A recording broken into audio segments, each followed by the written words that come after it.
Hello, Dheeraj. Can you hear me? Yes, sir. Hi. I can hear you. Okay, welcome. Good evening, sir. Kodak, there was one more student who was supposed to join us, right? Aditi, Is she maybe I'll coming? remind her. Yes, ma'am, she's coming. I'll just remind her. Okay, fine. Ma'am, live started, ma'am. You wait for like 2 minutes. Okay, sir. Okay, sir. Wait till I tell you, don't start the live.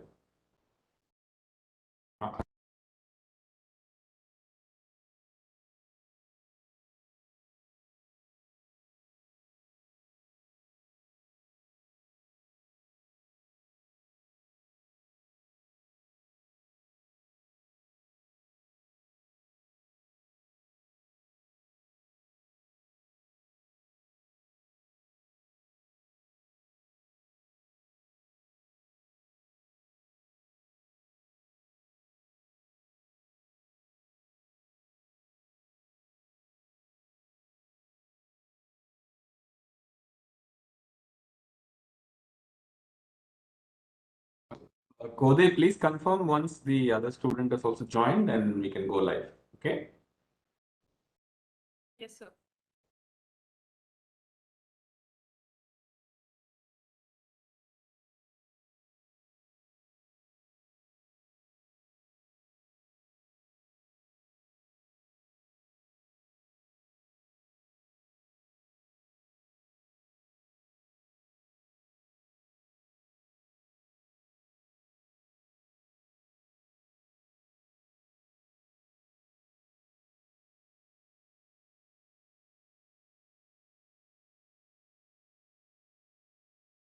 Sir, she has joined.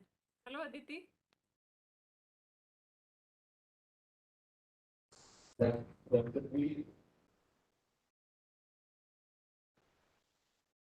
Hello, Aditi. Are you there?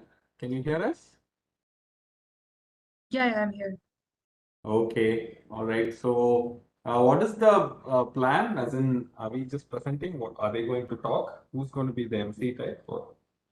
There's no MCS, it's not a big an event, so we'll start. Ah. And then we thought the students can present their point of view. So maybe midway somewhere you can stop before that groups and houses and all come, right? The academic part we'll do, and then the students can.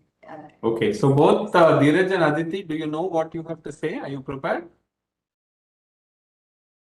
Yeah, we were just told to kind of, share our experience, give a few tips here and there. So, Okay, so you're just talking, right? Yes, sir. yeah. Both of you will not be using slides or anything. You'll No, be just no, talking. sir. We'll be Okay, talking. okay. So what we'll do then is I'll go through roughly about half the slides I have. Okay. Introduce various things in the program and all that, and then we'll bring you both in to talk about in your perspective. Is that okay? Okay. Okay, sir.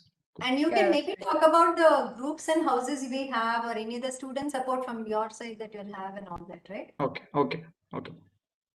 Okay. Thanks. I think your video works, right? Because we're not able to see you still. I hope you'll switch it on when going. Yeah, one sec. There's like some lighting things, so I'll just fix that in a second, turn on the video. Oh, Is there Okay, some sir. tentative timing for them? Like how long they should talk? Maybe around 6:20 to 6:25. I'll ask them to come in. Is that okay? Okay, sir. 5 Okay. minutes each. Okay. Okay. All right. Our video, should we turn it on? Maybe not. Yeah, we can. you should. Yeah, we should. Like the. Okay. Yeah. Okay. Let's go there, no? Yes. I've only seen her with a mask on. Okay. Okay. So the studio team, whoever is there, please let's go live. We're ready. Okay, sir.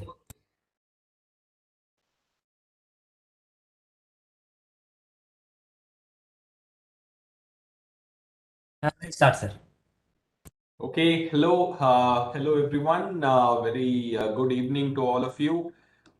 Thanks for gathering this evening. Wherever you are, we're not really gathering in one place, but at one time we're all together to step into, to orient ourselves as we step into the foundation level of this online program in programming and data science from IIT Madras. So let me be the first to officially welcome you to IIT Madras. I'm Andrew Tangaraj. I'm a professor in electrical engineering at IIT Madras. I'm also one of the coordinators for the online degree program. And with me is Professor Vignesh Muthu Jain. I will also let him say hi and welcome you to the program. Hello, everybody. Welcome to the program.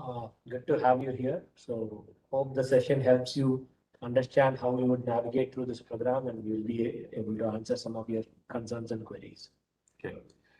So I hope our voices are loud enough and clear enough. Hopefully someone from the studio team can confirm. Does it seem okay? Can continue? Okay, so we assume it's okay. All right. So we have a few slides prepared. I think the program and its structure are a little bit complicated. You can see from the website that there's lots of things to get your head around, and you will be a little bit confused about what the options are and what the rules are and all that.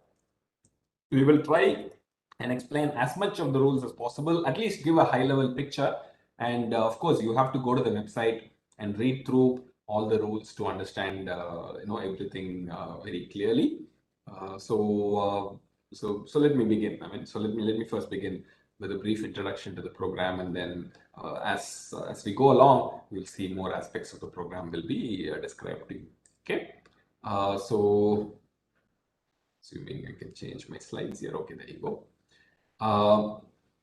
This is the overall high-level structure of the program. This picture you might have seen in several places on the website and in other presentations. The entry is something that you've already finished successfully. You've gotten in after clearing the qualifiers. Now you're entering the foundation level. When you finish the foundation level, you will be eligible to get a certificate, and that will also make you eligible to enter into the diploma level. And if you finish the diploma level courses, if you finish all the requirements for a particular diploma, you will get that, and you can exit with that, or you could go through and do your degree as well. So you know that all the exams and quizzes are going to be in person. Last term we were a bit impacted by COVID, but this term it looks like we can do all our in-person exams as planned. So we will do that as well. Okay. So this is the overall structure. I don't want to spend too much time on this because we've described this in sufficient detail multiple times for you. Okay. So once you enter, who can enter into the program, and this is actually describing the qualifying stage, and maybe it's not very relevant for you. I'll skip this also. A few highlights about the program. This program is sort of under the we follow the rules and regulations that UGC had set out very carefully when it permitted online degrees. It says you can register for it while you are in college, but I want to take a second here to tell you that the government approvals for the second degree is still in the works. It's not fully done yet.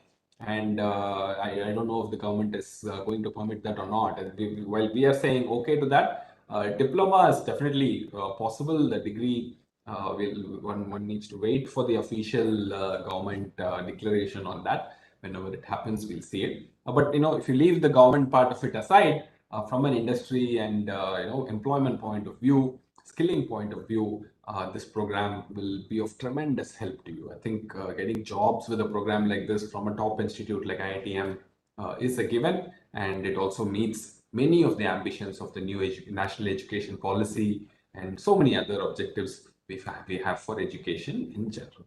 Okay. This is the curriculum. Let's come in here. You might have seen this. Let me spend a little bit of time. There is a semester type split in the curriculum. This is purely for organizing the information. Okay, it is not true at all that in your first term you should do four courses.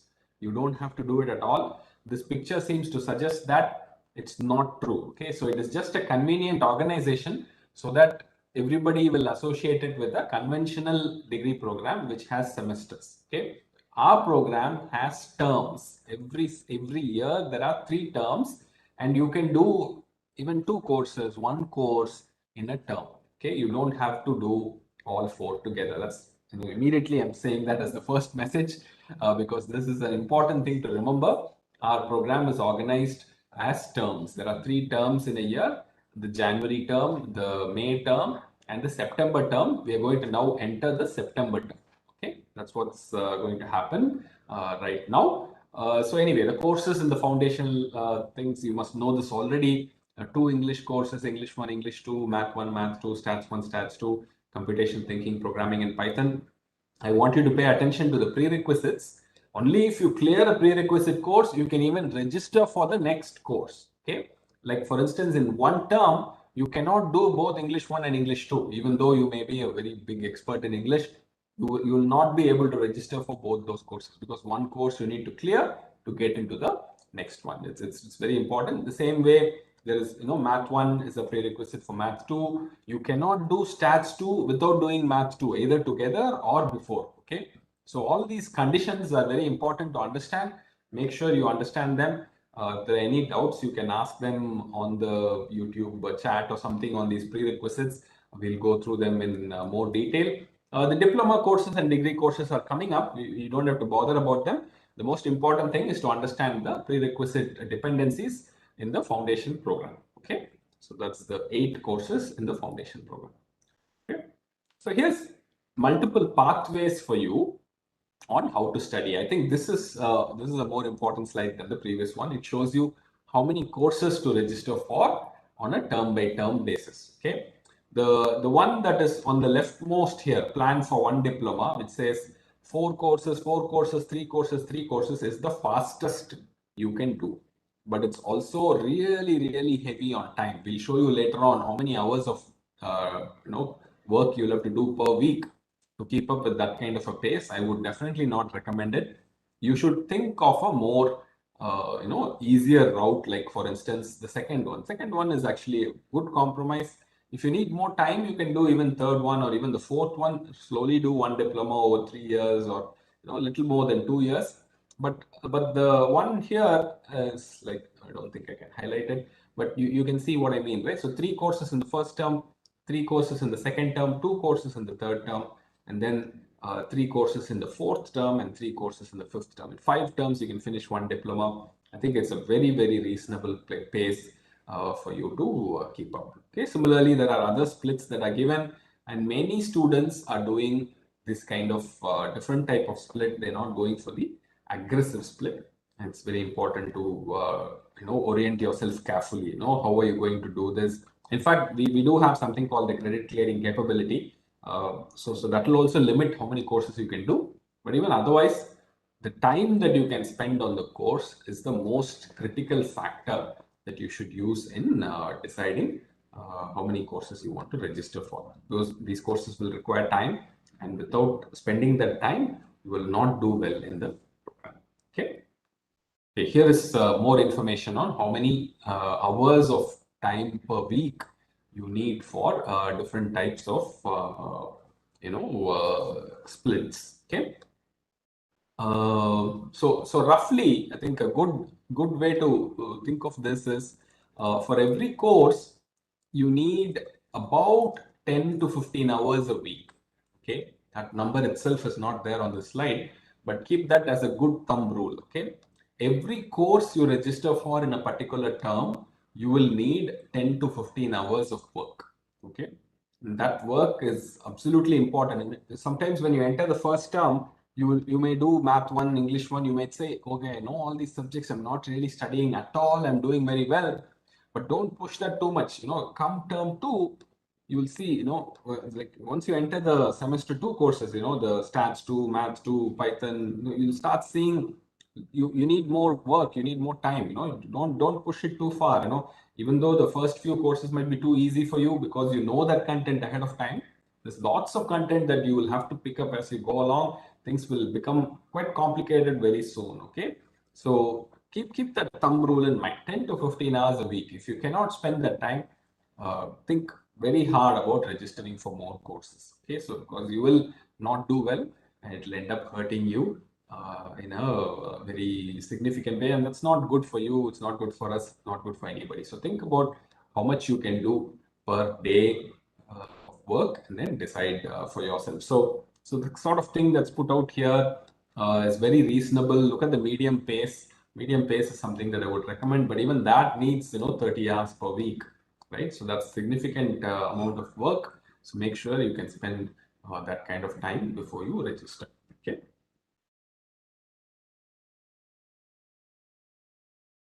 Okay. So next slide is on fee per course, and there's lots of different conditions based on categories and income levels and all these things.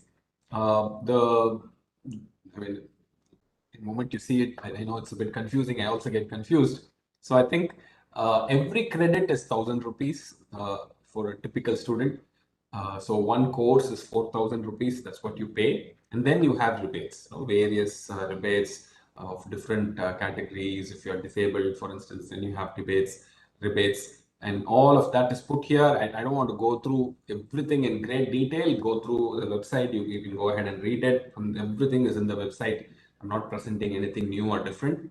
There are documents needed for claiming these discounts. I think I just want to highlight that. Some of these documents are a little bit complicated to obtain depending on where you are, which state you are, which district you are, which taluk you are. Some of these documents may require all sorts of administrative jugglery for you to get, and you have to get it. And only when you produce these documents, we can give you those discounts. Otherwise, you will not be eligible for any of those discounts, and you'll have to pay the full amount of money. So that's the only piece of information I want to stress on. Generally, the fee for the foundation level has been kept low. 4,000 per course tuition fee is really, really low for the kind of courses that you get at this level.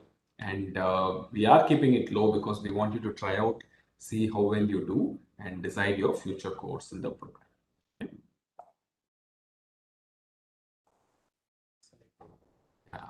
Systems.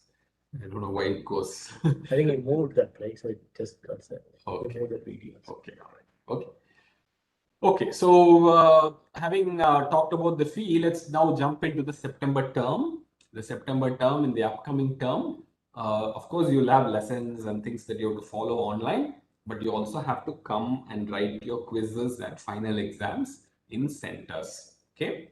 So there are 4 dates to keep in mind. These are the dates for quiz 1, quiz 2, quiz 3, and the final exam. These are some things you should attend. You should write the exam. All your grades depend on these exams.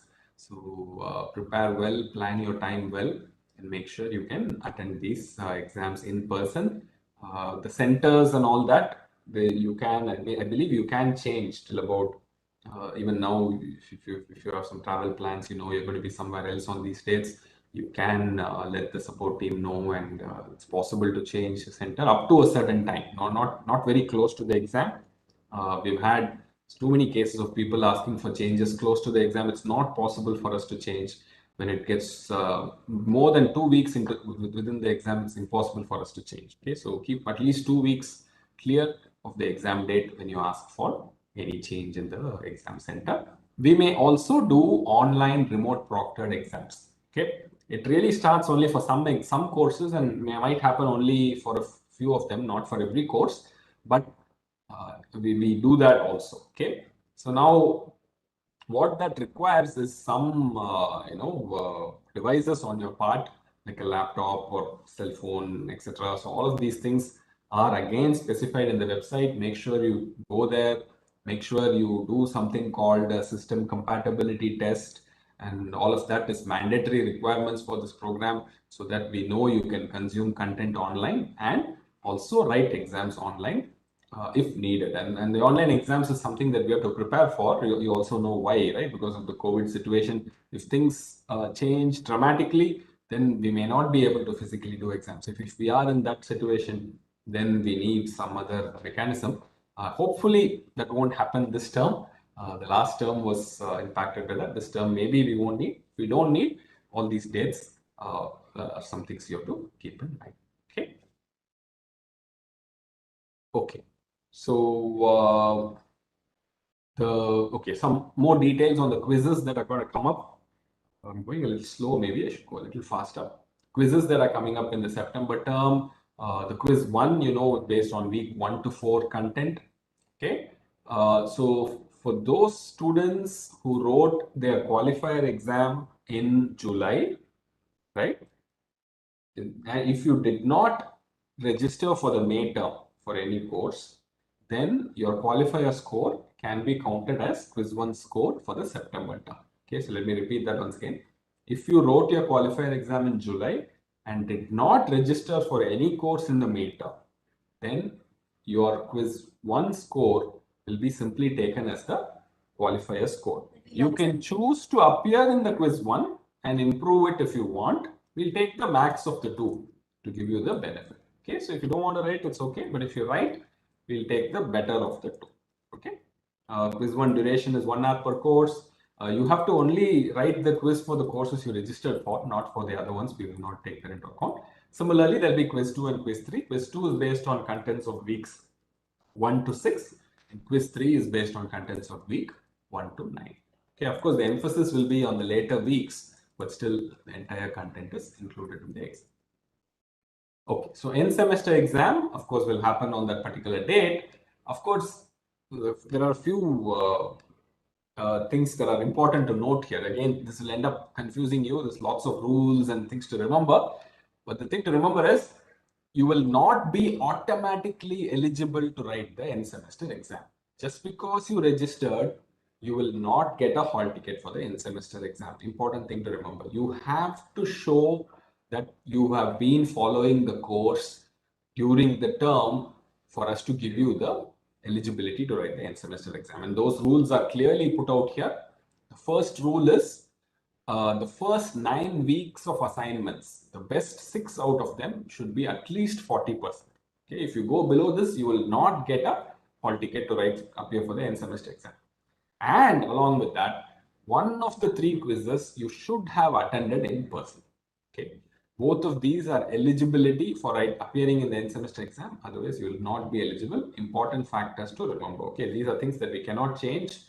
Make sure you satisfy these conditions. So once you have an end semester score, once you have quiz scores, we'll calculate your total score as shown here. We'll take the average best 2 out of 3 quizzes. 50% of the marks is for the quiz score, 50% is for the end term score. Of course, the grading policies will be announced in the emails and all that. Make sure you check them. Okay, so here is the grading scheme. Depending on your total score, which range it lies in, you will get different letter grades: S, A, B, C, D, E. S to E are passing grades. U is a failing grade. WA and WQ are also failing grades, but because of different type of category. U is a failing grade if you appeared for the end semester exam and you did not get enough marks. WA and WQ indicate that you could not write the end semester exam. You were not eligible to write the end semester exam for various reasons. Either your assignment score was too low or you did not write a quiz. Okay. And finally, if you are eligible for the end semester exam, but you did not appear for it for whatever reason, we put you into an incomplete grade, I grade. Okay. There are lots of different things that will come because of U or WA, WQ or I. I'll talk about that in the next slide. Okay. Okay. So next thing I want to talk about is credit clearing capability. There's lots of details on the slide. More details are there on the website. Let me not go into those details at this point, except that the maximum number of courses you can register in every term is limited by your CCC. And the CCC could be 2 or 3 or 4, depending on how you have done in the past. Okay, we have some way of counting that, and we decide 2 or 3 or 4. You can register up to that many. You can do lesser than that. Definitely, we welcome that, but you cannot do definitely more than that. Something to keep in mind. Okay. So what happens if you do not get a passing grade? Supposing you got a U or a WA or WQ, then there is an option. You might have to end up repeating the entire course, or you may be eligible in some cases to write only the end term exam. If you get if your average assignment score, like for instance, yeah, so if you got a U or if you got a WA or WQ, you have to repeat the course, right? That's the only thing. There's no other way out of it. U and WA and WQ means you have to repeat the course, and repeating the course is same as registering for the course fresh. Okay. So now if you got an I grade, then there is an option for you to only appear for the end semester exam alone in the subsequent term. So anyway, there'll be a delay of one term for you that will affect a lot of qualifications and prerequisites and all that. So you have to be careful about it. But you can do that instead of repeating the whole course. We'll carry over everything from the previous course, and you can only write the in semester exam.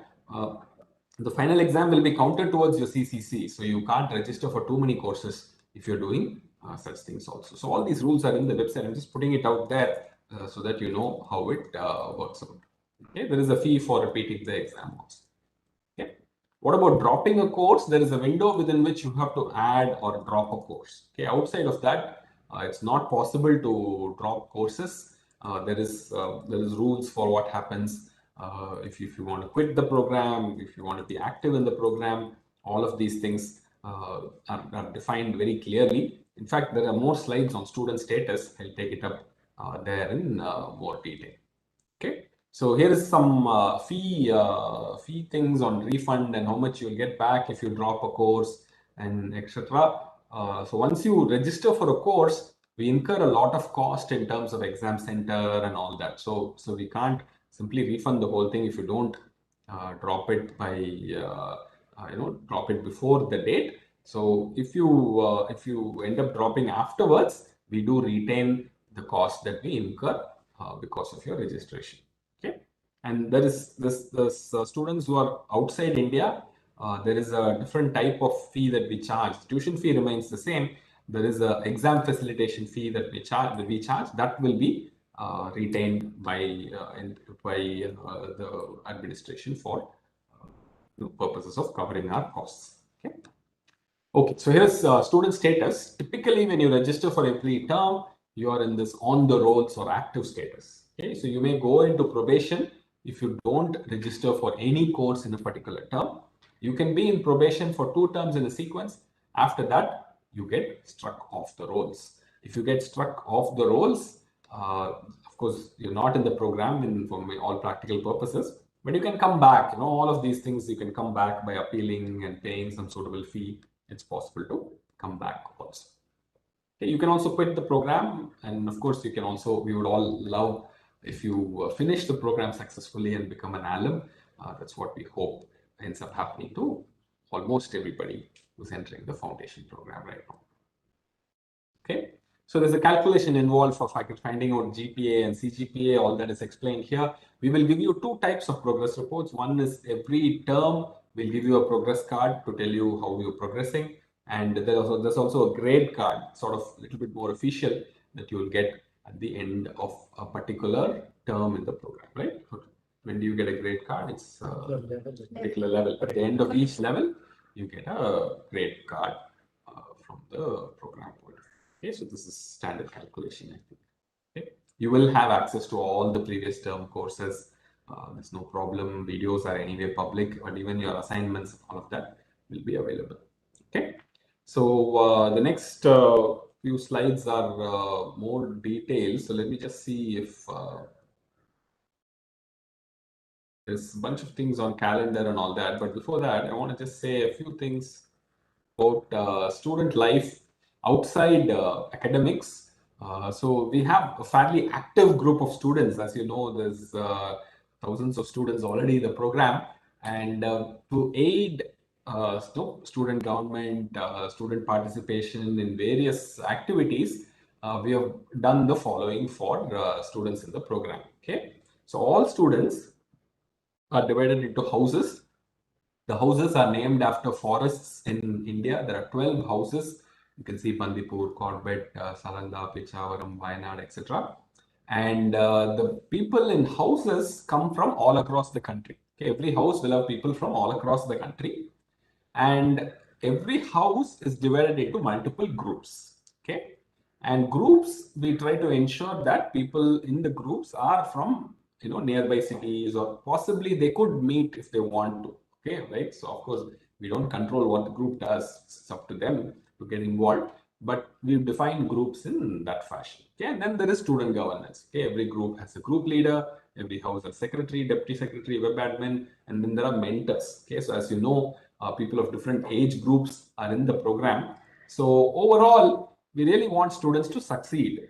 And when you want students to succeed, academics is one part of it. We provide that in, of course, a very solid way. But you also have to do the important non-academic part where people, skill themselves in the soft way, as they say, in how to deal with others, how to manage projects, how to do things effectively. Okay. So we have, in fact, two students who are in the program to represent the students of the program in this orientation session. So what I'm going to do next is to invite both of them to share their side of the story in terms of academics and also in terms of outside of academics, what they have gained by being in the program. And they also get a chance to welcome the newcomers into the program. We have two students. Dheeraj is one student and Aditi is the other student. I would like to begin by inviting Aditi. Aditi, would you please, I'm going to stop sharing now. Please go ahead and introduce yourself and discuss about whatever you want to share with the people who are entering the program. Yeah. Hello, everyone. I hope you're having a good evening. So welcome to the program. And I bet you're all really excited. So, well, I guess I'll share a little bit of my experience on the program, and I hope that helps you a little bit with all this. So first of all is, as Andrew sir said, please know how much time you can give to the program, because if you end up taking on more than you can chew, then it'll be you who'll have a few issues with that. And the other one would probably be, please be clear about basic rules, like go through all the documents necessary, etc. Don't worry too much, but if you're just aware of what's going on, that's more than enough, honestly. Check your email. This one's really important because a lot of important stuff comes on emails. Like you get lots of emails every day. So I would suggest categorizing them and making sure it's neat and tidy so you can get your information as soon as possible. As for the courses, don't leave anything for the last minute because you have to go through the videos if you want to properly understand what is being taught in that week. So start as early as possible. In fact, the videos are up on YouTube right now. You can start early and that'll be good for you in the long run. And graded assignments are what will count at the end, but that doesn't mean the practice ones aren't important. You should definitely do those as well because it'll give you a better idea on what kind of questions are there, how to solve them, etc. Now, if you do have any issues, of course, IITM is very flexible with the program. So you can write to support, you can talk to your group members, you can talk to group leaders, and they'll all help you out. So don't worry about any of that as of now. And coming to the group side of things, it's a very fun process, honestly. We're all from the same place in a group. And then even houses, even though they're from different places, we all have something in common with each other, right? So it's quite an interesting process. We have lots of events going on. In fact, even right now, huge event is going on before term starts, and we'll have many more. So you guys will, of course, join us when that comes. There'll be many competitions for you to participate in. So, take advantage of that as well, because I know that grades and everything's important, but don't forget about student life too. Thanks, Aditi. Is that all? You're done? You want to say something more? I thought you'd say Yeah, I thought so, but scary to the students. You don't want to scare them off anyway. I don't want to scare them off. I thought it'd be better to, let Dheeraj continue. Otherwise, he's probably just like, oh no, she said everything. Okay, good. Thanks a lot, Aditi. That was Aditi. Are you in the diploma level now, or are you in the Yeah, I'm in foundation? the diploma level. I took 4-4, so Okay, so Aditi is one of the really star students in the program. So she's. I won't ask you what your GPA is. Don't. thank you. Thanks a lot, Aditi. Okay, another student we have is Dheeraj, and we now welcome Dheeraj to share his thoughts and opinions. Go ahead. Good evening, everybody. Good evening. Thank you, sir. So I merely remember sometime around this year, last year, I was on the other side of the audience. I was on the YouTube watching the orientation session for foundation. And then the similar vibe went around me. The chills went around my spine. Okay, this is a new degree. I'm coming the first batch ever. How do I manage the courses? How do I manage my college work? So a little bit background about me. I'm currently in my third year of engineering in Hyderabad. from Vasavi College of Engineering. I'm doing an engineering in information technology, IT, and I finished my foundation level this semester, and I'm moving to diploma level next semester, the September semester. All the mere aspects of the entire degree, the high level paraphernalia of the degree program has been covered by Andrew sir. My suggestion would be don't get scared about any of those policies, because the support and POD team is always with you. They're just one email away, and if you just send them email today, you might get a response by latest by 24 hours. So that's never an issue. So, and the other factor or my experience with this degree program is the inclusivity they give for the slow, fast, and medium paced learners, which you might not get anywhere outside in your degree in your on-campus degree programs. And I also happen to be a secretary of a house.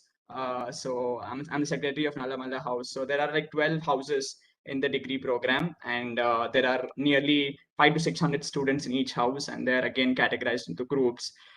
So you might the first thing you should essentially do is eradicate the idea of this being just an online course or just theoretical learning, or you just get into assignments, do exams, and finish away the semester. It's more than that, and I feel this COVID has given us an even more better chance than this degree being a better option than your on-campus degree, because you don't get to have events around the month across all possible spheres, be it literary, cultural, and technical, anywhere. And the other option you have is that you already have people who are more than 10-20 years more experienced than you in the degree program. So they're just one message away, they're just one email away. You can always approach them. And this, you do this essential part of networking, which is actually quite missing in your on-campus degree program, where you only have a homogeneous bunch of students, and you rarely interact with your professors. And so there is the other misconception which people might have, is that, okay, so the lectures are live on the platform, but then how do I interact and how do I clear my doubts and all? So there are live sessions with the instructors and also with the professors throughout the week. And you can always get to these live sessions and clear out your doubts.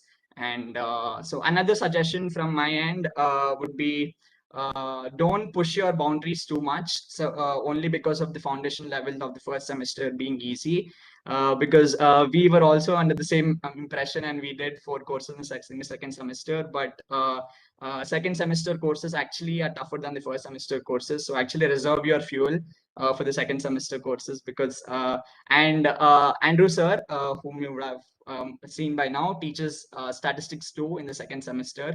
That is a very, very highly content driven course and very exciting. And the other aspect which I wanted to share was that we keep having events organized by the IIT Madras team as well. So we had an IPL hackathon, which went away midway, not because of any policies from our end, the POD end, but IPL actually had postponed. So that was another interesting aspect for them to release a hackathon even before completing any data science courses, because students know what is in what is in the store for them in the future. And the other aspect which I like the most is that every course has practical exposure and practical inference. So let's say statistics 2, Andrew sir dealt with that. So each and every week there was at least one instance where he mentioned IPL dataset, IID samples. So that is one reference which you can actually get a lot when you're dealing with these courses. And when it comes to examinations, I hope most of you, I mean, majority of the Indian engineering students at least, are giving their exams online, sitting at home, not visiting their campus. So I think even on that end, this degree programs takes a mark, because you get to go to the online center and you actually get to see onto how much you actually learn. And also these courses in the foundation level might sound really basic to you if you are from an engineering background, but you'll have to understand that these are essential key parameters for you to get into the diploma level. To understand high level data science or machine learning courses, you need those fundamental mathematics and statistics. So just blindly trust the professors onto whatever they teach, because they know how to actually deal the content to make sure that the whole student set is industry ready. And there's also a placement and internship cell. It's exclusive for the degree program, and they are working 24/7 just to make sure that we end up getting somewhere by the end of the degree program. So I think I've answered the most. This is my experience. I think I can keep talking. I'm a person who keeps talking a lot, and for the sake of the time, I think I'll limit myself. Thank you, sir, for the opportunity for giving this. Thanks a lot, Dheeraj. It's great to hear. Great to have you in the program. We'll come back to you maybe later when we have Okay. time. Thank you, sir. Okay. I think at this point I should also introduce Kodai Krishnamurthy. She's been handling a lot of the student affairs, working closely with the student team, and in future her team will probably get involved a little bit more with students. So let me invite Kodai to share her thoughts at this point. I think you're muted, Kodai. You should unmute. It's been great working with the students. The concept of houses and the leadership positions and the activities they take part, it's been wonderful. And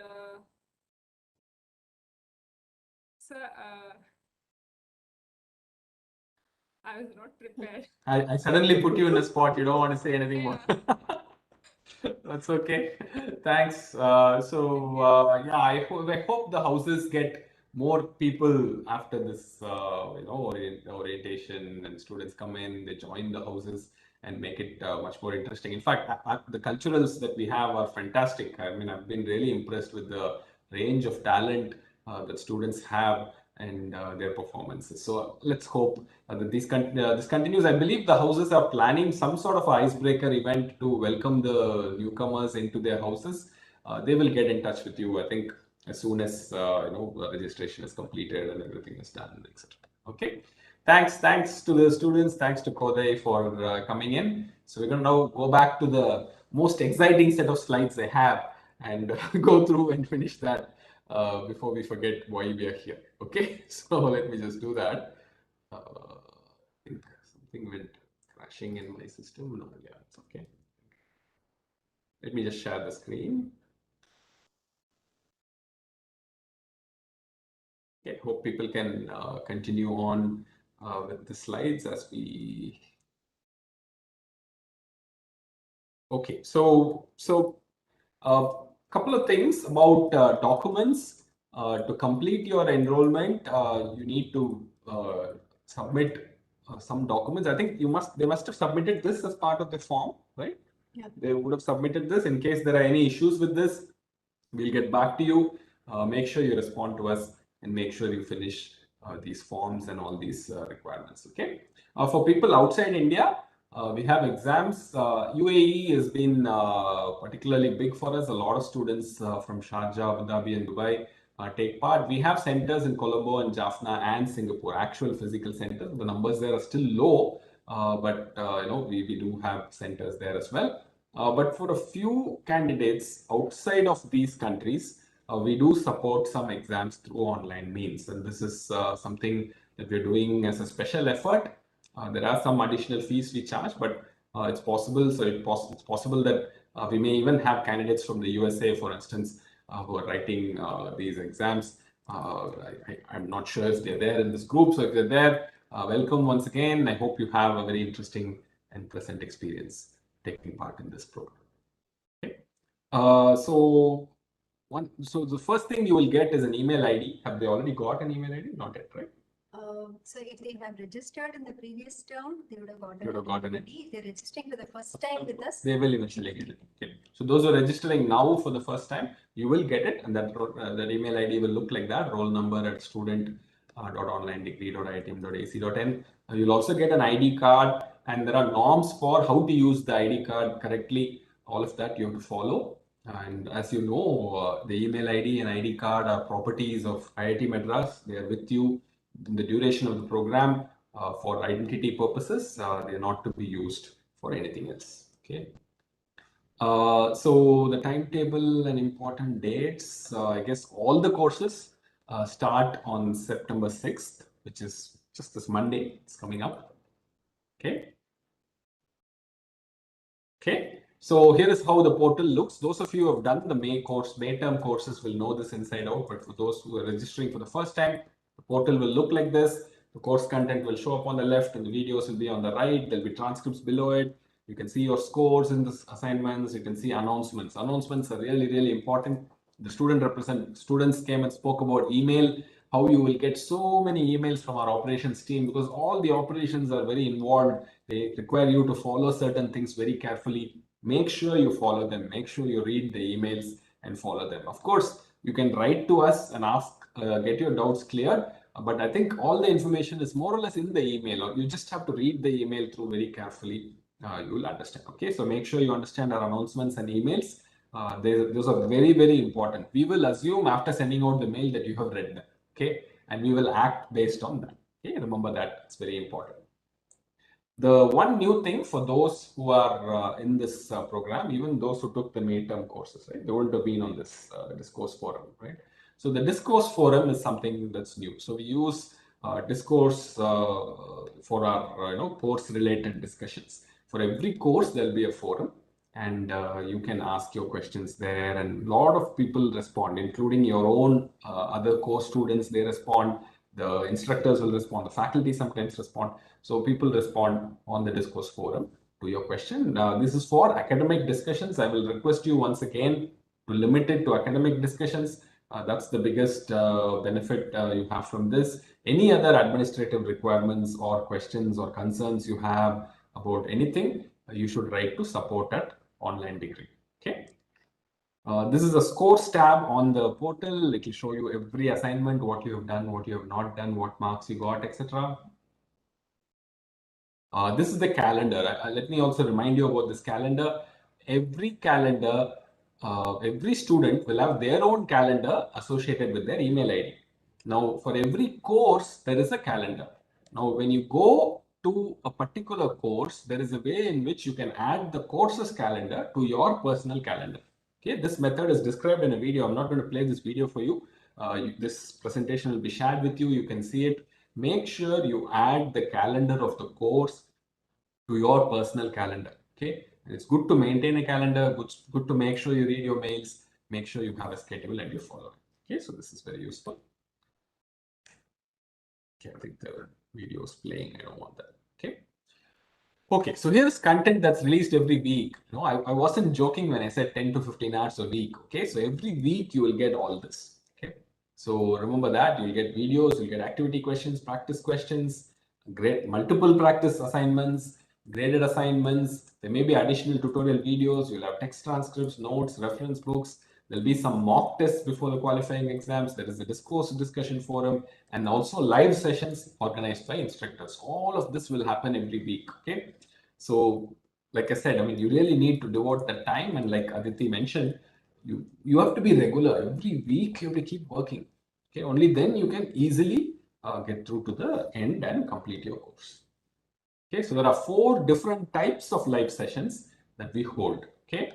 There is a live session on the activity questions of the week, live sessions on the practice assignment, live session on the graded assignment. Okay, and there's also open sessions where we just discuss any topic that you have a doubt on. Okay, so these live sessions are for you. They're run by instructors live. You can interact live with them. So that is also something that you can do. Okay, so here are a few tips. And since I've spoken for this much time, I'm going to now ask Vignesh to take over and walk you through the rest of the slides from this point on. Go ahead. Yeah. So, see, as Professor Andrew was saying, most of it requires you to work regularly. And I think that is the most important thing. You need to go through the videos, make sure you understand the content. You can make notes. You prepare yourself well, just like how you would do in a regular classroom, right? So you need to do that, and you also have to attend the assignments, not just the graded assignments. I think Aditi also mentioned that graded assignments is used for identifying whether you are eligible for the exam. But the other assignments, practice assignments, will help you because that will give you a flavor for what kind of questions will come and how you will be evaluated eventually, what type of practice exams you need, and finally you can assess yourself and kind of know where the gaps in learnings are, and you can ask those questions to the instructors. So there are websites which sell solutions and answers that may be shared in private groups. So it is better to avoid these, because the idea is not to submit these assignments because these are not going to give you a grade, right? So the idea is to learn. So the assignments are used so that you learn the content, you are actually improving yourself. So please make sure that the assignments are done by yourself so that you can learn the content. So if you have any doubts which are doubts in the course, you can ask them in the discussion forum. Also follow other people's questions so that you know what kind of doubts others might have, and some things you might have had, you might not have thought of asking, or some you might have skipped it. It will help you learn better. You can also answer, you can be active in the forum, help each other out. So these things will help you learn and also build a strong network. So I think those things will help you have a social and student life. So I think so this I think was covered. The student life was covered. So as far as the support services, so I think the students also mentioned this. The support team here is quite active, and they make sure that any concerns are addressed. So there are various things which we look at when it comes to financial support. There are a fee waivers, so which was explained to you initially based on the background and the social, economical, and physical challenges a person might have. So there are different waivers. There are also scholarships based on various criteria for eligible candidates. So that can also be, you can also avail that, and you can write to the support team to see whether you would be eligible for some of that, and there will be ways to apply for that. So placement and internship support will be provided. So we are currently working on that. So students who have completed both diplomas, we are working actively to see whether how we can facilitate internships, and also for graduating learners who will be graduating with their BSc, we will be looking to facilitate for placements. So more than placements and internships directly being provided, the employability which you will gain through the program will make you an attractive candidate for any industry. So with the foundations that you learn and the skills that you gain through the course content and the practice will make sure that you are highly employable. Administrative support, we have a strong support team. You can write to the support at onlinedegree.iitm.ac.in. So if you have any queries related to course selection, payments, exam centers, portal, like any administrative issues, you please write to that. So it is better to ask there rather than post on some discussion forum or in other places, or just have WhatsApp conversations. Might not really, you might not be able to get the official confirmation, so you can write to the support email, and you will get a response within 24 to 48 hours. So if you have concerns, please send emails there. I think reading the email will actually solve most of the problems. So the emails can be quite lengthy and with some information, but please read them carefully. Again, for student affairs, there is another email where you can write to us regarding student activities or wellness related issues. We will be happy to support you there as well. So there are penalties for any academic malpractices and non-academic violations of code of conduct and so on. So this is so IIT Madras has a policy of graded punishments. So in case there are malpractices, which could be unfair communication, using materials which are not allowed or devices that are not allowed, impersonation, plagiarism, forging documents, and so on. So there are different levels of punishment. So there can be 1 grade lesser for one course or all courses, or U grade in one course or all courses, or debarring from registration, or even expulsion from the program. Depending on the severity and if there is like repeated offenses and so on, there will be various levels of punishments which will be graded out. So you need to be aware of this and try to stick to the code of conduct. So in addition to academic misconduct, non-academic misbehavior would also be dealt with a reasonable level of seriousness.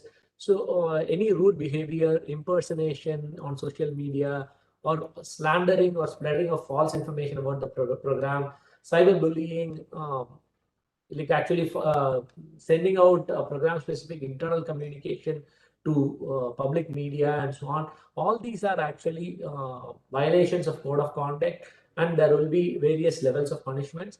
So you can have probation with warning, or there can be reduced CCC. So as Professor Andrew was saying, the limit on the maximum number of courses that a learner can take can actually be changed or reduced based on for these kinds of activities. There can also be debarment from internship and placement processes, and finally you can be rusticated from the program as well. So please make sure that you follow certain basic etiquettes. So these are things which we all do, we all know, but somehow it's important to emphasize it. So in all communications, treat people with respect, with the same respect that you would like to receive. So just behave as if you would behave when you meet the person in person, not just because of the anonymity or the distance that you have. You cannot just take things for granted. So be courteous and kind to fellow students, support staff, instructors, and faculty. So this can really help in building relationships. You can convey your point without being rude. You can always communicate with your issues, and we are here to help you. But please be courteous and convey whatever you have in a polite way. Avoid pointing out errors or mistakes made by others in a public forum. Try to communicate to them politely in private, or write to support staff about it in case there are issues. So just use the public forum as a way to get information that is required rather than showing each other up. Please understand and respect the diversity and dignity of all. So please understand that this program is very unique. You will have people from all backgrounds, all ages, various walks of life, various employment statuses and student status and so on. So please make sure that you treat everybody with respect. Don't send offensive, discriminatory messages. All laws which are protecting the rights and dignity of people are applicable on the web as well.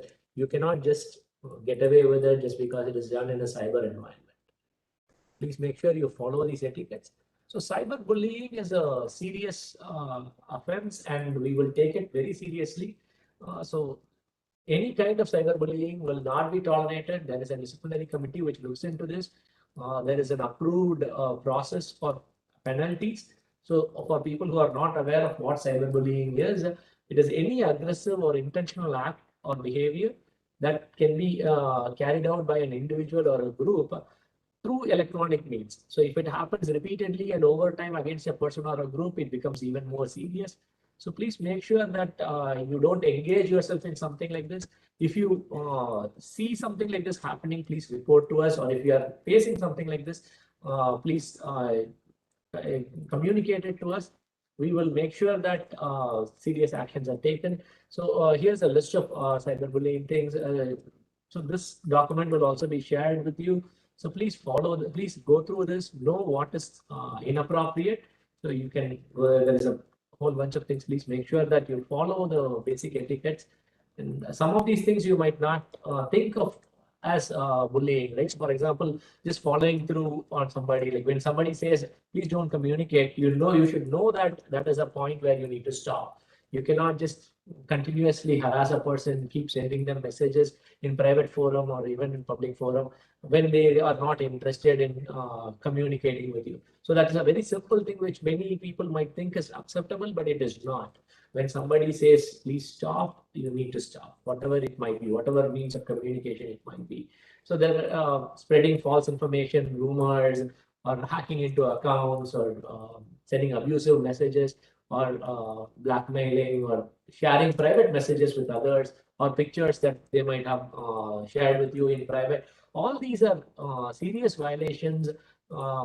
Any act of any threat of violence or threats of pornography, all these are taken very seriously. Please understand, many of these are criminal offenses, and you can be actually prosecuted for these. Not just about the kind of actions which we will take within the program. If it is a serious thing and the victim actually goes to the police, you can be prosecuted for these. So please be aware of this. in this day and age, this is something which we need to take very seriously. So that's why I'm spending a few minutes explaining this to you. Please be aware of it. Please follow the rules and try to make this a positive environment for everybody, because we are all here to learn. Let us make the best experience for each other, make it an enriching environment. So there is also aspects related to sexual harassment. So in any form of sexual harassment will not be tolerated. Disciplinary action will be taken. So please understand what sexual harassment means. Any unwelcome behavior or untoward behavior is can be considered as sexual harassment. The person who is at the receiving end is the one who decides what is unwelcome. So the person who is the perpetrator cannot say that, oh, I didn't think it was over the line. That doesn't work. So please understand that sharing sexual content or making unwelcome sexual advances or making sexualized comments, all these are harassments. And if someone feels uncomfortable, they can complain against you. So please be careful with what you share, how you do. So, but if you are facing some of these things, please write to us at students-grievance@online.degree. So if you are facing some challenges, please let us know. We are there to help you. We have a support team. If you need counseling, and other wellness related help, we would be there to support you as well. So in case you are facing something, please make sure that you don't have to feel embarrassed. You don't have to be scared of the situation. We will be there to walk you through the process. So in case you are facing some of these challenges, keep records of whatever issues are, take screenshots, keep records, and inform us, and we will help you, walk you through the process. Okay, maybe I can. Do you want to talk about this? Mike. Take the questions. Okay. All right. So thanks, Professor Vignesh, for walking us through a lot of those important slides. I just want to emphasize a couple of things on cyberbullying and the sexual harassment part. In India, it's a complicated way in which we grow up. Our movies show so many things, and we all believe that's how true world works. In fact, about 90% or maybe even 99% of what is shown in movies is actually sexual harassment if it ever happens in practice. Okay, so be very, very, very careful. What is defined as unwelcome here is very strong. Do not cross boundaries. There are legal issues and, of course, academic and non-academic issues within the program as well. Okay, so let me carry on. So just to emphasize the diversity of people in this group, so that's one thing in IITM we're really, really particularly proud of with this whole program. The breadth of students in it, the different type of students in it is really mind-boggling for us, and we're really happy. Let's begin with age. You see, even in the September 2021 batch, there are 11 people who are above 60 years. Okay, and while a large majority are between 10 to 30 years, there are people in all ranges of ages, and that's something I think Dheeraj pointed it out. There'll be some working professionals in your groups and in your houses. People who are working already while you're studying in college, and they're learning with you. It's an amazing advantage to talk to such people, become friends with such people, and then be guided by them as you make a career out for yourself. Okay. And in terms of fields of study, look at that. You're not just in an engineering college, There are people who are from arts, science, commerce backgrounds. A large fraction of them are from there. In all batches, we've been having this. Even in the September batch, we have such students here. So you can take advantage of that diversity as well. A fair number of students are women in the program. And I mean, it'll be good to see a better parity there, but at least, it's close to 30% or so, which is nice. And then what else? I think, so in terms of what they want, a large number of people want the BSc degree. We hope that as well. And the batch onwards, I think this year, the 2021 batch is not yet ready. I think the JEE and all is still going on. So we've not had a large number of applicants from this year's batch, but the other batches are still in the program. So this sort of gives you a spectrum of who your classmates are. Okay, in case you're wondering, there is a wide spectrum of people in this class. Okay, from states, different states of the country, every state is well represented. The states that are economically doing better are generally largely represented also. You see Tamil Nadu, Kerala, Maharashtra, Andhra, Telangana would be quite high. UP is high too. You see 1,000 students from UP. That's a very nice sign. You also have classmates from Andaman, from Sikkim, from Manipur, Meghalaya, Goa. Name the state, you're there. And we have about more than 200 people from UAE this time. That's a great number to see. These are students who, of course, applied for the September qualifiers. Still, I'm pointing out there are also other students who are in this thing. So you see this widespread. It's nice to see such a good spread. Okay, so how are students doing? After 2 terms, this program has already seen 2 terms. How many people passed courses? Are people passing courses? Is very difficult. So this slide is just to show you that people are doing quite well. Just look at the bottom table, right? After 2 terms, 1,229 students have already passed all 8 courses in the foundation level. And you can, as you keep going down, 7 courses, 6 courses, 5 courses, 4 courses, so many thousands of students who have cleared so many courses at the foundation level, and they're slowly working their way through the program. And the top table shows you what happened through each of the terms. And you can see it's pretty positive. I think overall, it's a very, very positive sign that students are able to complete courses. So there's nothing to be scared of. Like, both Aditi and Dheeraj also mentioned that you're in safe hands, but you have to do your work, right? You have to do your part in this whole process as well. Okay, so that's all we have as far as actual slides are concerned. We want to go through and take questions at this point. And I also want to introduce Bharati. You can say hi. Hi, good evening. She's here. Yeah, hi, good evening. So she's here as well with us in the other side of the room, and she will walk us through some of the questions that people have asked. You're going to read out the questions and answer. Which slide should I keep here? I'll keep this slide. So there are a lot of questions from multiple students on some issues with registration. So some of them are seeing courses from the previous term that they've completed, or there is something that is not showing up, that is not updated. So here I would like to say that I think there are about 700 students who are facing an issue. This is because of the confusion between the August 8th, August 22nd exam. The results for August 8th being declared, and we had to open the registration form before the results for August 22nd exam was declared. So if you all had gone into the form, then the results were not out, it would not progress to your next term courses, and there is some clearing on the database side that we have to do. We are in receipt of all your emails. In fact, today I think our supporters received 1,000 emails in the inbox. We are clearing it, we are looking into it, we are tracking all our issues. We'll open up a Google Meet tomorrow morning from 10 a.m. to 6 p.m. and we'll be there at least to acknowledge that we have received it, we're working on it. And one by one, we are also fixing issues for you all and sending out emails to you saying you can register. So watch out for our emails, reach out to us. We are also looking into it. Don't worry, don't be anxious.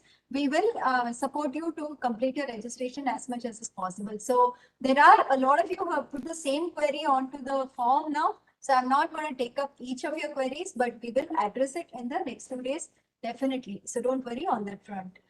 Taking up other questions, is there any scholarship scheme in the foundation level? Is a question from Rahul. So there are, so usually our scholarships are, of course, there are fee waivers. Those are well announced. But for people who complete courses, some limited merit cum means type scholarships are always available. We are unable to announce those ahead of time because these are funds that we expect from companies mainly through CSR and private donations and things like that. Whenever that happens, we'll announce it to you. In fact, I believe in the previous foundation, almost everybody, or more than 1,000, I think almost everybody who had family income less than 5 lakh got some form of scholarship. So that's one number for you. So everybody we could support using this kind of money that we raised. But of course, it's not a guarantee. If we can raise money, we are able to support students and we will connect with you. And but like I said, it will be on reimbursement basis. And if you clear a course, you get that money back. So that's how it works. And once you clear the first term courses, we'll connect with you and let you know if you've got scholarship. But this is only for people who have annual income less than 5 lakhs at least. Right? That's how of course, priority will be for those who have less than 1 lakh annual income. Yeah, but otherwise, just to reiterate, for those already below the annual income of 5 lakhs per annum or 1 lakh per annum, by the program itself, we are giving a 50% off and a 75% waiver from the fee. So that is inbuilt into the program without any additional scholarship that is being required. So if you belong to it, if you give us the corresponding certificates with respect to, say, family income certificate, whether you belong to a category like EWS, OBC, and SIL certificates that have to be provided, then this waiver is automatically given. If you belong to some particular category also, you get a 50% waiver. If you are physically challenged with a 40% disability, you get a 50% waiver. So there are inbuilt waivers in the program itself. On top of it, there are these companies giving the scholarship for additional waivers too. So, okay, there are a couple of questions from, I think, students who have taken the qualifier on July 11th and have registered for final exams on August 8th or 22nd. And looks like a couple of them have not passed the exams. So they are now confused about whether they can just do the end exam, whether they have to redo the whole exam. We have answered, but I think I'm seeing at least like 8-10 questions in that category. So the same rules that apply for any student will apply for you also, right? So if you, when you say did not pass, there are 4 different grades you could have got. You could have got a U, you could have got a WA, you could have got a WQ, you could have got an I. If you got an I, you are eligible for writing only the end exam in the next term. Okay, that's the only case. For all the other cases, you have to register again and repeat the course. Repeat the course entirely. Yeah. Okay, some of them have doubts on the kind of hardware and software requirements of the system they have to purchase. Either they are waiting to purchase and they're asking whether for semester 1 courses they will require it, or is it for semester 2? Maybe we want to clarify. So the English one, so I think in terms of accessing the portal itself, I think a desktop type device is better, or a laptop type device is definitely better than a mobile device. So I think what conclusion we've come to at the end of all this is that you definitely need some proper device like a laptop for accessing, and we are actually making it mandatory. We are saying 1 laptop or a desktop plus 1 mobile phone is needed. Okay, so in terms of specs, again, depends on how good you are at using computers and all that. I think if you're really proficient, Raspberry Pi connected to your TV is more than enough. Okay, so we're not going to ask for some very serious computation from your side, but then you need to be proficient with that, right? You should know how to set up the Raspberry Pi and all that. If you're not sure, I mean, that for instance costs only like max of 8,000, 5 to 8,000. You can set up a nice Raspberry Pi, connect it up to a TV that you have, get a small keyboard, you're all right. There's no problem. But if you're not so comfortable with computers, you just want a working Windows laptop that you can keep clicking on, then it will cost you some money. It will cost you about 50 to 60K, I think, in today's market to get the kind of computer we want. We need to go for at least a Core i5 type device with 8 GB RAM and some reasonable amount of hard drive space. So if you are looking at spending that kind of money, if you're going for a ready-made device, of course, the desktop is cheaper. You can also do a desktop. That would come to 30 to 40K range for this kind of spec, right? But a Raspberry Pi, to me, if you want to save money, is really very interesting option. You also get to learn a lot more when you set up a Raspberry Pi, right? So I don't know. Depends on what you're excited about. So the follow-up question to that is, do we have any tie-ups with the companies? Do they get student waivers? Is IIT Madras having any partnership? So you have a student ID, you have a student email, whatever that gets you is what you get. Nothing beyond that. We don't want to officially tie up. It creates much more confusion than what is worth. I think many people have some student just discounts. just using the student ID, you will be able to claim those discounts. So that's all. So I don't think And for those who are aware or not aware, I'm not sure, but there are also sites and there are these companies who sell the laptops from refurbished, right? Yeah, refurbished. They kind of redo it, and they also have these second-hand sales, you can call it, of the systems. Of course, you'll have to check on the credibility of those, how good they are. But yes, there are a lot of these IT companies also which do a resale of their computers. Those might be much cheaper if you cannot afford the new laptops. Do check those sites out too. So that is there. And okay, there is standard questions. I've completed my 4 courses of foundation in first term. If I complete 4 more courses in second term, do I wait a third term or can I start my diploma immediately after? You can start, if you finish 8 courses, the immediate following term, you can start your diploma. So I think, so let me, this is the problem with that first sheet you have. So because as Professor Andrew said, the semester thing which is listed is only for looking at it in a convenient way. So it is just the terms is what you go with. If you complete the courses for a level, you can move on to the next course, next level immediately in the immediate following term. You don't have to wait a term or complete that year or anything like that. That's not required. You just follow the terms as a pattern. So there is a student who has written this. I think it's again a July qualified student who has registered for courses for the August exams.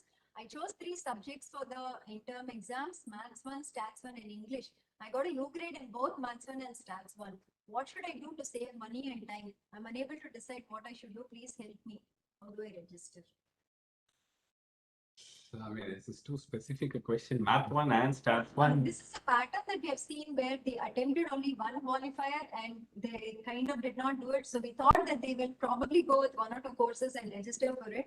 But I think the unpreparedness kind of, I would like that question to be addressed, that they were probably not prepared enough, assume they could attempt it. And there are a couple of students who have written similar questions here too. So yeah, so I think, so a couple of things I'll say, if you're used to a certain type of school education where people, expect you to just remember stuff, and the exam only tests your memory, your ability to reproduce what you learned by heart. Okay, so many school systems in our country, unfortunately, belong to this category. Okay, so this program will be a shock to you if you are from that type of a background, purely that type of background, because we will not do that, right? We will not repeat exactly what we asked you to learn by heart in this program. So in this program, you have to be able to understand conceptually what is being taught, comprehend the ideas, and then use it in a new situation where the same ideas can be applied, right?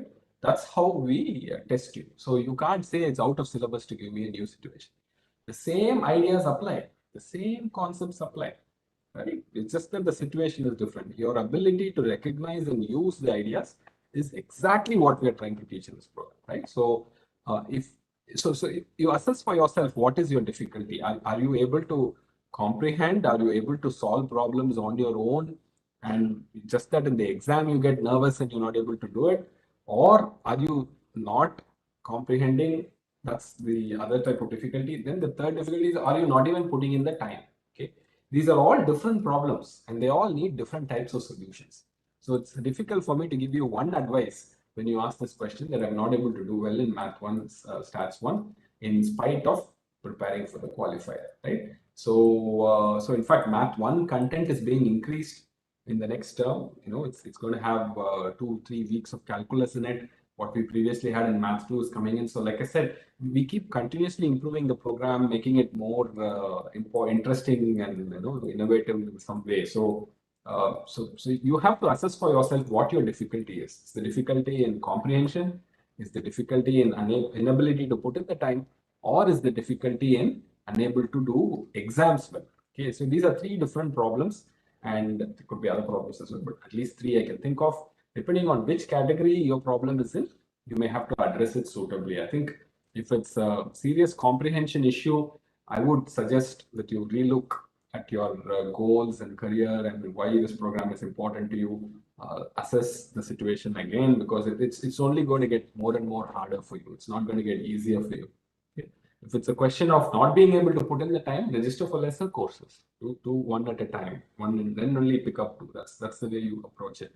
If it's a question of what is the third point? Not being able to do well in exams, the only way you get over that is by practice. Okay, people will tell you all these things about innate ability. Some people have to solve problems and all that. And all that is garbage for these kind of ideas. Right? We are not trying to solve unsolved problems for centuries. Right? So we're trying to solve very well-known problems. So it's just a pure question of practice. Right? You see these wonderful shows where these musicians come and produce things like without a single mistake. It doesn't come just like that. They don't have all that talent. Of course, they have the talent. I'm not disputing it, but they do hours and hours of practice. Okay, so that's all it takes. You just have to practice, keep practicing, you'll do well. Okay, so that's my advice for these three categories. I don't know if there's fourth category that I missed out, but this is what I would suggest.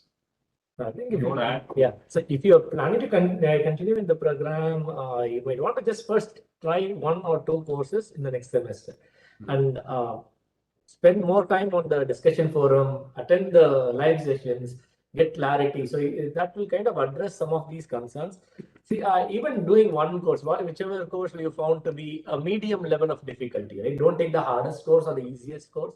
See, if you, let's say Math 1 was a medium level of difficulty, just register for that one course. Try to see how well you can cope with that course, and then you can decide how you want to proceed. So please, I think that planning based on the time availability is important. So if you think that the 10 hours which we are suggesting is on average is what is it's just a ballpark number. That's not like a number you can stick to. Some courses might need more, some students might need more, some students and some courses would need less. Right? So it kind of averages out eventually, but that is something you would have to figure out for your own. So please do register for fewer courses, because the program does give you that flexibility. We are not mandating that you do 4 courses or 5 courses or 3 courses or anything. Just do one course, see how well you can do that, and then you can decide your course of action. Spend more time on the discussion forum, spend time on the live sessions, and then you will be able to decide how well you So can. maybe we can ask Aditi and Dheeraj. I think both of you are superstar students. You're doing 8 courses in 4 terms. How would you? I mean, you might have seen other students who are struggling through things that were so easy for you. So how did they deal with it? What is the sort of support structure that is there within the student community? Is there something else that is possible for them? Any advice from your side? So one suggestion on this line would be that uh, every week is interlinked with the next week. So once you miss out on the half of the syllabus content, and then you plan to jump onto the further weeks, I think there you'll get some imbalance. So it'll be very tough to bridge that gap once you miss out on the roller coaster ride. I mean, the live sessions are planned in such a way that that particular week is emphasized. So if you move on to the week 6 live session, and then then you're still stuck in the week 3, then that is another issue. So I would suggest that the initial roadblocks have to be cleared, and you have to go systematically week by week, focus on that. And in terms of student-led support, all the houses at least have these mentors, and we've also set up few student communities wherein doubt sessions and students who actually excel well in few subjects take up sessions, take up meetings with the students, and try to solve the doubts of the students, so that even if they're kind of embarrassed or something to ask in front of the instructors or something like that, we also have a smaller network of students who can help other students excel. So that is another plan which we've done. And we also conduct these study sessions before the end semester exams or before the quizzes. So that is another way of getting out of this tantrum, is what I could suggest. Thanks, Dheeraj. Aditi, anything from your side? Well, like just kind of what you were saying, take less courses, and if you already think that you're having trouble, you can drop the course when there's time, and even later, if it's really not possible for you, it's okay to drop the course, because you can take it up next term. It's not an issue. It's better to space it out and not worry too much about the time constraint and stuff. And a lot of people, like, they attend the live sessions, they go to the discourse forums. You can do all that to help yourself. And then they also release a few extra questions, which I think will be very helpful if you're struggling with certain concepts. And there's always good old Google if you want anything. But some courses you might find like slight difficulty in getting exactly the same questions, but at least you'll get something similar. So yeah, in the end, it's just practice, making sure that you're aware of your capacity and you're aware of what the course requires of you. And yeah, you can join the study groups also. We're planning to start that coming term for almost everything. So That's one That's initiative. great. I think so that support, Yeah. I think, will be very valuable coming from the student houses. Right. Yes, sir. And so if I can add, so we haven't mentioned about the activity questions anywhere in so far in this session. So I feel that the activity questions are so well knit so that after every video, there are like a minimum of 6 to 10 questions in the second term. But in this first term, we had like 5, 6 questions after every video. So like each video is around 10, 15 to 20 minutes or 10 to 20 minutes between. So once you finish the video, you kind of get exhausted and you tend to not solve the questions and then just go to the next video, increase the speed or something like that. So my suggestion would be that, once you finish a particular video, you try to solve those activity questions. You won't have solutions for the activity questions. You just get the answers for the activity questions, and most of them are numerical NAT type of or MSQ type. So that will actually increase your foundation about the concept which was taught in the video. So if you have an approach of like, let's say that in a week there are 10 videos. If you have the approach of just finishing the 10 videos and doing the graded assignment next, then you either have to be super intelligent or you are missing out on a lot of stuff in terms of practice assignments and activity questions. So my approach would be that after every video, you space it out, that you finish those activity questions, move on to the solve with instructor sort of questions again in the same week, and then move to the practice assignment and then do the graded assignment. So I think this hierarchy would also help you out to understand better. Thanks, Dheeraj. I think maybe some videos from the student side on how to go through a course. What's the ideal way of learning from a course? Exactly like what Dheeraj was describing, right? Would help at least. Maybe even a document or a video is too much. Would help, I think, your students. Definitely, I think the student study groups and being part of a house. I think the students who joined in last July weren't part of the house, right? So they weren't part of the student groups for studying. I think that is invaluable. I think that is something that really helps students greatly. So hopefully, I mean, that's something that will assist the new students as well. Okay, thanks, Neeraj. Thanks, Aditi. Yeah, so coming back, I think again a couple of questions because of this fail thing is they all have paid fees, course fees, which is there in the July term, and they're all worried about paying the fees again if they have to repeat the course, whether they can just do a makeup exam, whether they can do something else. So we might want to clarify. So the rules are standard. We can't change the rules for these things. If you get a U or a WA or WQ, you repeat the course. That's it. That's the rule. So one caution to the students, like even Dheeraj and Aditi was saying, think about the number of courses you want to register and register wisely so that you don't waste money like you have asked us questions to. We also want you all to pass, and the course is being made for that, assistance is being given. So let us not be in a situation where you have registered, paid fees, and you've not passed, you have to repeat it again, pay the fees again. So think about how much you can, how much time you can spare, how you can study, and then register for the courses. I think that's what we'd like to say here. There is a question which says, what is the difference in difficulty levels of foundation, diploma, and degree level courses? Is there a difference or is it? So it depends on, see, different people struggle with different parts of the course. Like, for instance, if you take statistics 2, for instance, definitely acknowledged as one of the harder courses in the program. It's in the foundation level.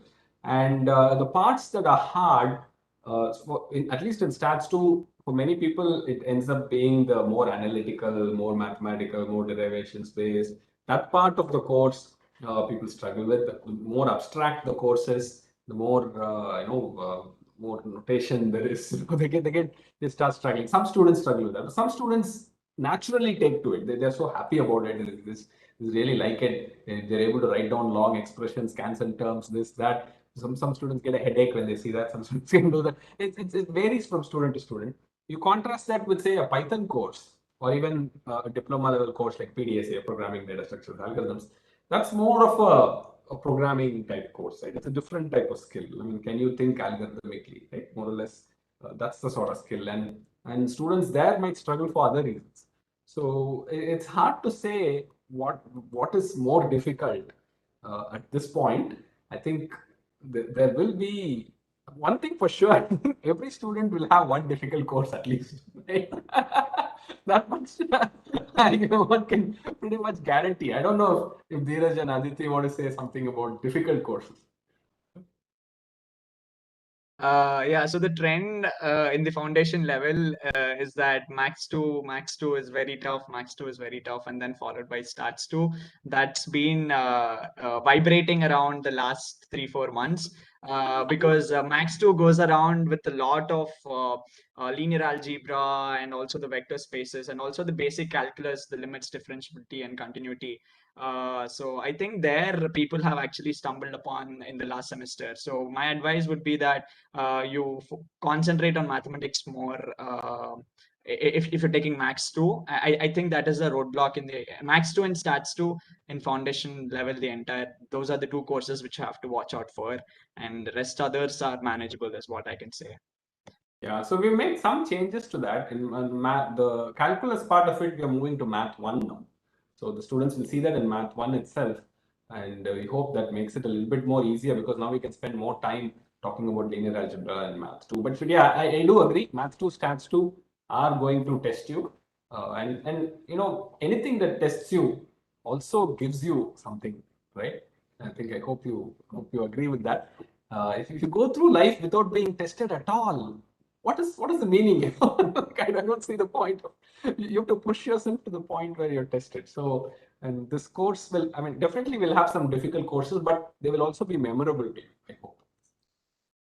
One thing which I would like to say is, if you go through the program, we believe that the content will be more challenging, but at the same time more engaging, hopefully making it fun and easy that way. Right? So that's the way the program has been designed. So hopefully by learning some of the concepts and making sure that you are building the foundations, you would actually be able to go through the courses in the diploma level or degree level with reasonable level of ease because you have the basics strong. So that's the way we hope it will be. So, and obviously it will be different for each person. We cannot really have one uniform definition for it. I think they should have the fun and the pride in getting the IIT certification, diploma and degree also, right? Yeah. To achieve it and earn it Yeah. rather than just be handed Yeah, yeah. over very easily. Yeah. Tomorrow, when you go to a workplace and when you're working and you are from this program, it should mean something, right? And people should know that, hey, this person is from this program, and look at how he's able to solve a problem here in the real world. So that's something we hope. So the common question now that we're talking about Maths 2 and Stats 2, can I take Stats 2 without Maths 2? No. Yeah, We're not allowing that. We're not allowing that. You have to do Maths 2 first, or along with Stats 2. If you think you can manage both Maths 2 and Stats 2 in the same term, you can do that. I mean, if you're unsure, I would really not advise that. Make sure you do Maths 2 separately in one term, and you can do Stats 2 in the next. There's one question about the facilities of library that we are providing, and so for the undergraduate course of this nature, the library facilities you need are basically books, standard books that can be used for each of these courses. We have worked out contracts with a couple of publishers now. We have to keep improving it. We are trying to add more publishers to that. You will have access once you have the online degree ID. You will have access to these books. I think there are about 40-50 books at this point. We'll keep increasing that. And as the courses increase, you will have a much wider selection of books. So a question to Dheeraj and Aditi, did you guys use any books when you were studying and preparing through the 8 courses, or was the course kind of self-sufficient in some sense? For me, it was self-sufficient. I haven't used any other reference books. I just haven't even clicked on the library option on the Google. Yeah. You clicked on it, I just clicked just to make sure to walk through to my housemates who are asking me how to use the library. So I have to click that. But then apart from that, I haven't referred any other books. However, in every course, there's a course introduction tab wherein there'll be full information about what books to use to refer and what the professor also is referring. I mean, even Andrew sir keeps referring in Stats 2 that he's using one particular textbook and he solves few textbooks solves a problem. You have to solve these are the basic versions you should know. So I think everything is self-sufficient with the videos. Aditi, what do you say? Yeah, I completely agree. Like I went through the books that were prescribed by the instructors, but you know, it was like the videos already explain it. So unless you want to see it from a slightly different point of view, or you want to look for extra examples, extra problems, it's it's entirely up to you. But if you watch the videos, make your own notes, revise once in a while, do those activity things, I think you'll be good. Yeah. Yeah, so I should point out that the computational thinking book is now officially out.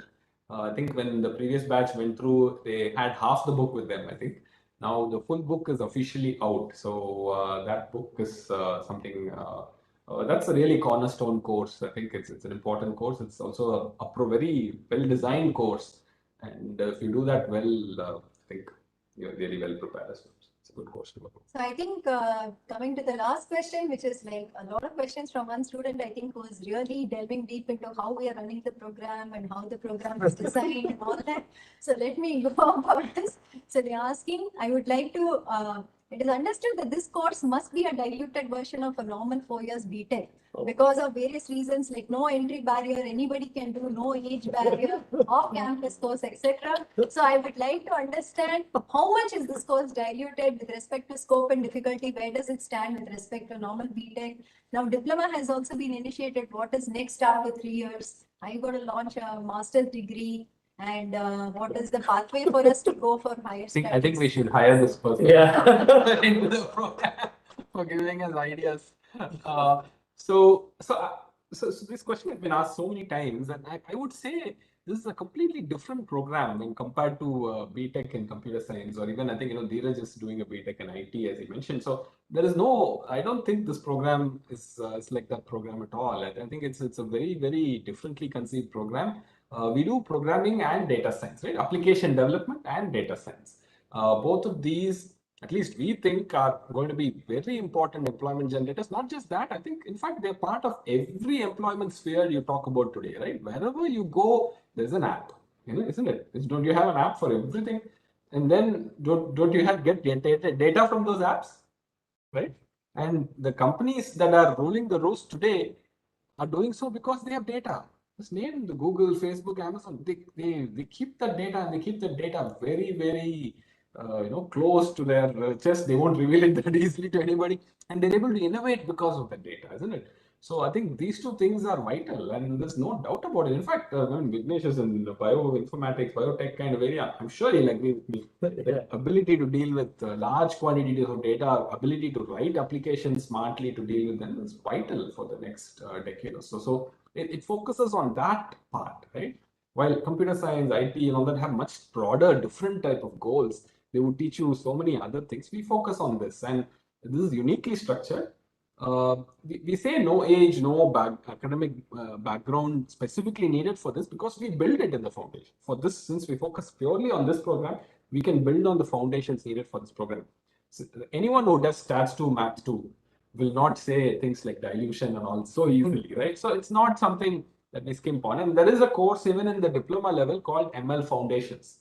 It does the next level of linear algebra, next level of probability, next level of optimization that's needed to understand machine learning. So be very careful about how we present the topics. We're not going to shortchange foundations. We're not going to shortchange skills either, right? So many of the programs may not emphasize on skills so much. We emphasize a lot on skills, on hands-on work. So it's a very different program. I think it's hard to compare one program with respect to another and say this is a diluted version of that or something. I don't think it's fair at all. From my point of view, as far as the future is concerned, what we will do after this is only after we finish this. I want to see at least 3 batches graduate, get employed well, and make a name for themselves, right? And then establish the reputation before we move on and build more on it. And that's what we're here to do. So if I may add something about the program's rigor, right? So as we keep saying, each course requires about 10 hours of work every week on average.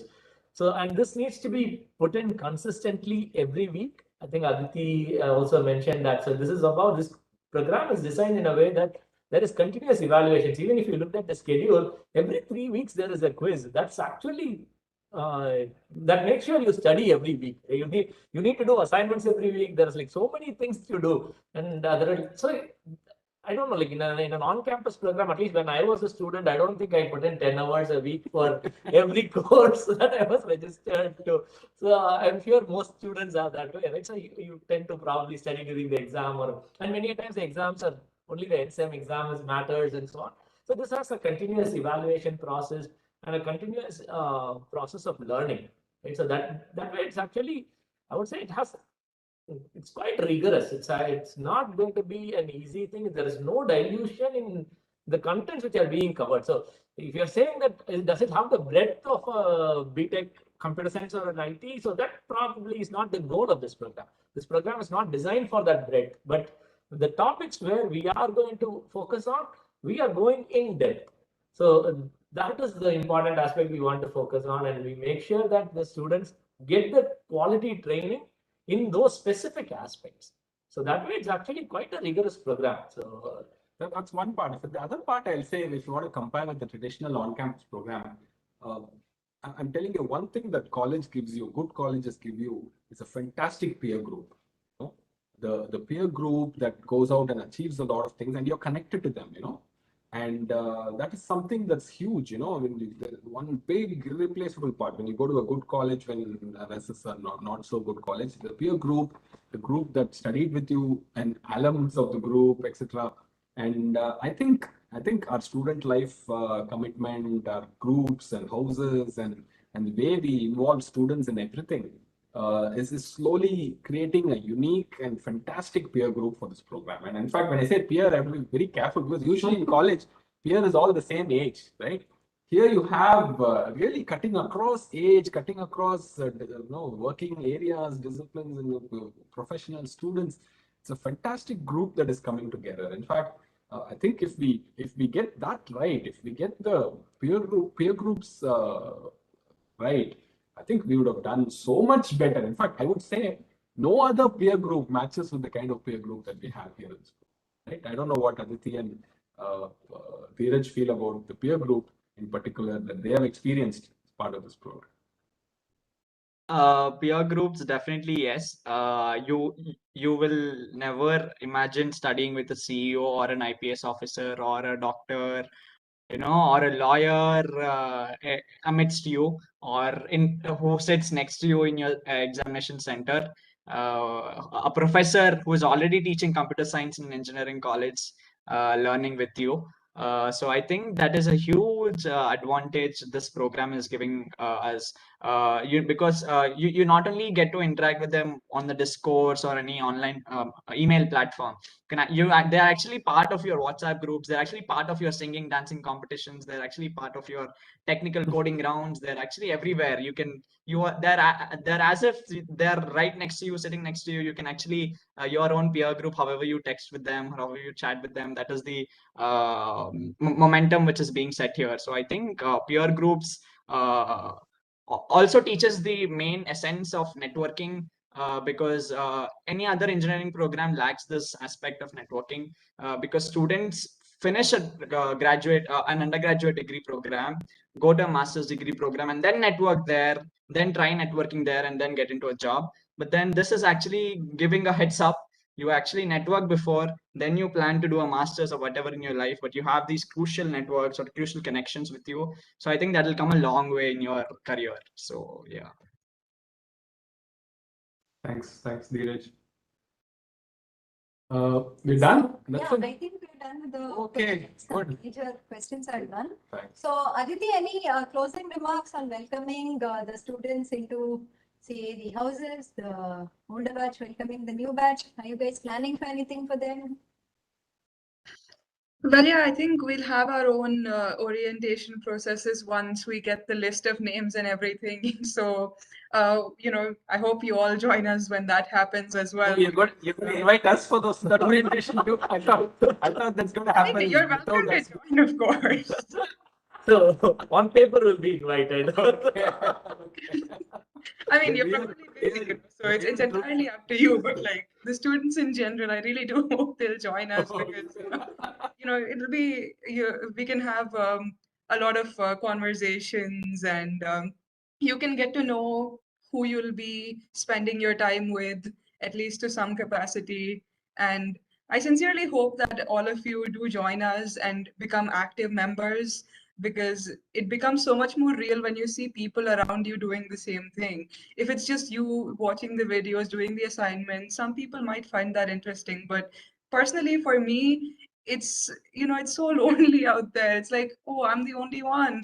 But with everyone around you doing the same course, but coming from so many different backgrounds, it's just a brilliant experience. So please do join us for that. We'll give you the dates and stuff on your emails. Thanks. Yeah, Thanks so for we are this. eagerly waiting for your onboarding to all the houses. Welcome on board. Thanks, Dheeraj. Closing remarks? Yeah, I think welcome to IIT Madras, to everybody who's out there still. I don't know, are people there on the YouTube? Yes, there are 800. Oh, very good. Okay, good to see that people are still staying around. Welcome once again from me. I hope you have a wonderful ride in this program. We're looking forward. Yeah, welcome. All the best. Pace yourselves and succeed. Thanks. So just to close, because I still have to handle the operation. So I think one question which I missed was that somebody said that there was a waiver last time that we could do just one quiz and write final exam. Will we get a waiver this time? So yeah, absolutely not. All the dates for your quizzes, final exam are announced much ahead. It is October 10th, October 31st, November 21st, December 12th.